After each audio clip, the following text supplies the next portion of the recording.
শ্রী গোপীনাথ দাস ব্রহ্মচারী মতুয়া ও মতুয়া ধর্মদর্শন নিয়ে কুরুচিপূর্ণ কথা বলেছেন।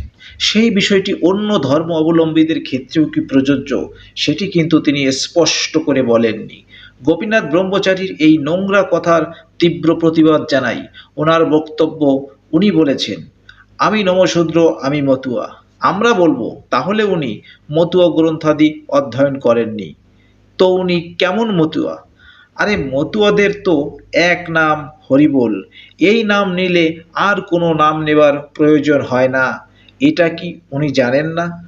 গোপীনাথ ব্রহ্মচারীর কথার উপর ভিত্তি করে আমরাও বলতে চাই, যারা ভগবান শ্রী শ্রী হরিচাঁদ ঠাকুরের গুরুচাঁদ ঠাকুরকে মানেন না, হরি লীলামৃত মানেন না, তাদের জন্মের ঠিক আছে তো? গোপীনাথ মহাশয় যদি মধু গ্রন্থ অধ্যয়ন করতেন তাহলে নিচের বাণীগুলো ভুলে যেতেন না। গোপীনাথ ব্রহ্মচারীকে একটু স্মরণ করিয়ে দিতে চাই।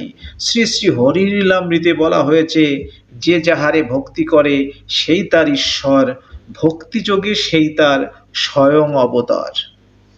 মুক্তির বাড়িতে শ্রী শ্রী গুরুচাঁদ ঠাকুরের বাণী অনুযায়ী বিশ্বভরে এই নীতি দেখি পরস্পর, যে যাহারে উদ্ধার করে সেই তার ঈশ্বর। ক্ষত্রিয়গণে রামচন্দ্র রক্ষা করেছিল, রামকে ঈশ্বর বলে ক্ষত্রিয় মানিল। খ্রিস্ট আসি জন্মিলেন খ্রিস্টানের ঘরে, যতে খ্রিস্টান সব পূজা তার করে। এই রূপে কৃষ্ণ কিংবা কর্ত্রী মোহাম্মদ বিভিন্ন জাতির তারা পরম সম্পদ।